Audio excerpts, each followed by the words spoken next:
don't care. All right. Sorry, it took a second. My fellow office mate had to remove the baby wipes from the bookshelf, and now she's glaring at me for bringing it up. So here's my rant for the day. Update your tickets. This is how command prompt works. If you are a customer or if you're on part of the internal team, you create a ticket to do work. The ticket might be check free disk space. It might be Postgres is slow. It might be, can you generate a really obnoxious report for one of my CEO, COO, CTO people with lots of pretty graphs who don't want to read numbers. It could be any of those things. But here's the problem, and just so I'm not bashing on customers, there's plenty of customers that don't update their tickets, but they pay us to manage those tickets. So if a customer wants to pay us $175 an hour to go through their tickets and update them and document them, that's on them. But where I have a problem is when my own team members, who are professionals, who have degrees, which apparently matters. I don't have one. I've never needed one, but good for those who went through the effort and all the money and expense and loans and poverty and ramen eating to get a degree. That's because you're gluten-free. Not rice noodle ramen, of course. That would be expensive and chic and maybe a little hipster. The reality is this is what will happen. A team member will update a ticket.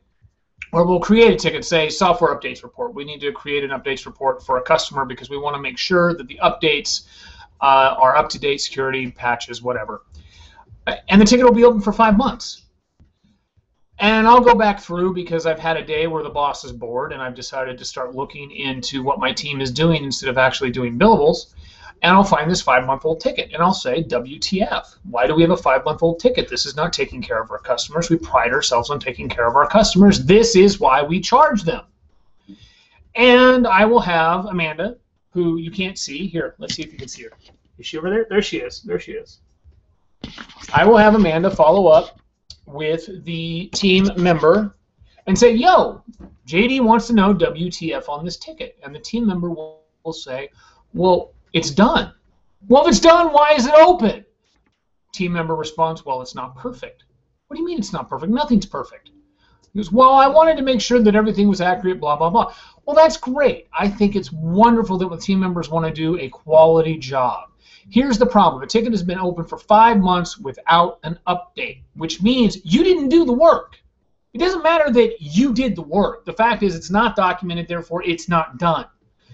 A simple 30-second fix is to log in. By the way, we use Redmine. That's www.redmine.org, R-E-D-M-I-N-E. It's open source. I recommend that everyone take a look at it. Unfortunately, it's written in Ruby on Rails. So, and I know there's a lot of fanboys out there in their really cool, classic, retro shirts that like Ruby on Rails. I don't deal with it. If you don't like that I don't like Ruby on Rails, I don't care.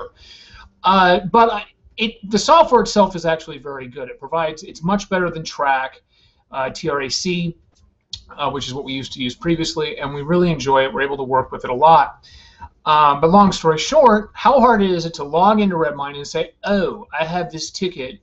My report shows that it was supposed to be done 4.5 months ago. I did it, but I didn't update it, so maybe I should update it. It's just not that hard. A simple update to the ticket saying, okay, this ticket is basically done. I have performed these 4 tasks on the ticket. These last 2 I haven't done because I haven't quite figured out how I want to present them. Here are some ideas. And then seeking feedback and peer review from the team might actually allow you to get the job done and do the ticket to resolution. Therefore, you can move on, and your boss is not on Google Plus making fun of you for not doing your job. Notice I didn't mention anybody because I don't want to hurt their egos, because geeks are very sensitive. We're all very sensitive. We're very proud of our code. We're proud of our engineering expertise. And we take offense when you subject us to comments like Ruby on Rails sucks. You know, those people, they really don't like it. They feel like I'm somehow attacking them when I'm not attacking them. I don't have disdain for Ruby on Rails. I just don't care that it exists because Python's better and I would rather use that. There's my rant for at least this morning. Have a great day.